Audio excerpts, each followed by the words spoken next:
C'est en Eure-et-Loir, au sud de Paris, que le premier zoo-refuge d'Europe sort de terre. Au départ ferme pédagogique, le refuge de la Tanière a récemment accueilli ses premiers animaux sauvages parmi les domestiqués.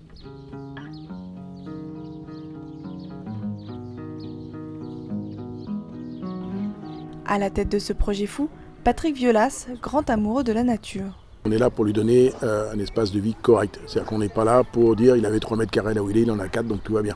Non, il faut qu'il ait l'espace de vie qui corresponde à ses besoins. Il faut que ce soit une vraie solution en plus pour les animaux. On est en train de créer une fondation, la Fondation de la Tanière, une grande fondation pour le monde animal en France, pour tous les gens qui ont envie d'apporter leur pierre à l'édifice. On va s'agrandir, on va créer des lieux ailleurs pour mettre des animaux, on va parrainer d'autres associations. Donc on est vraiment au balbutiement de notre projet. Avec 450 pensionnaires, Blandine, l'assistante vétérinaire, en voit de toutes les couleurs. Les ours qu'il y a derrière.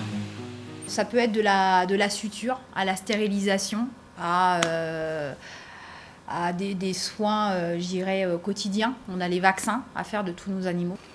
Blandine pour Lisa. Oui, j'ai compris, merci Blandine.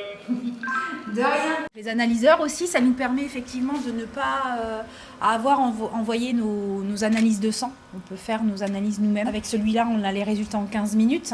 Celui-ci, ça doit être en 30 secondes. Donc on a vraiment un matériel de pointe. Tout animal qui vient effectivement d'extérieur a besoin effectivement de faire de la quarantaine. Donc quarantaine, mais c'est 30 jours, c'est pas 40 jours.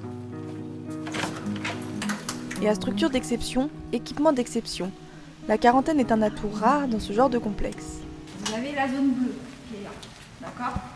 C'est-à-dire que quand on a des animaux, plusieurs types d'animaux qui vont arriver, pas en même temps, en décalé, d'accord ?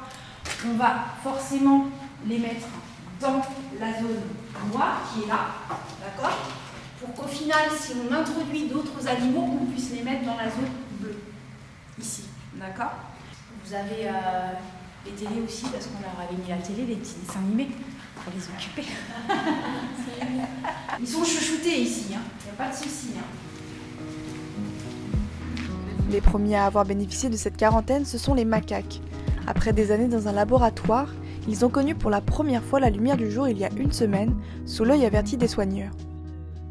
On les soigne, on fait attention à eux, on les nourrit, on les nettoie, on fait du medical training, il y a les éthologues qui les étudient pour voir la sociabilisation entre eux.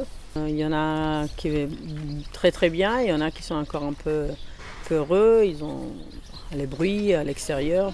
S'ils ont vécu sans connaître l'extérieur, c'est assez normal, non ?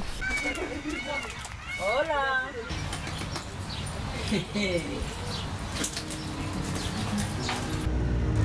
Avec 20 hectares de superficie, le parc enchaîne les travaux de grande ampleur.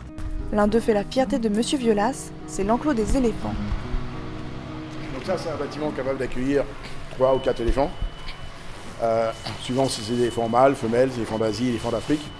C'est un bâtiment qui servira donc la nuit et l'hiver pour les éléphants. La journée, ils vont sortir dans les parcs, il y aura de chaque côté.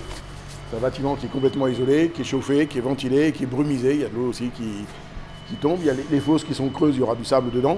Parce que les éléphants font beaucoup de poussière avec le sable, ils ont besoin de jouer avec le sable. Donc la brumisation permet de faire redescendre le sable et permet aussi de refroidir les éléphants quand il fait très chaud dehors.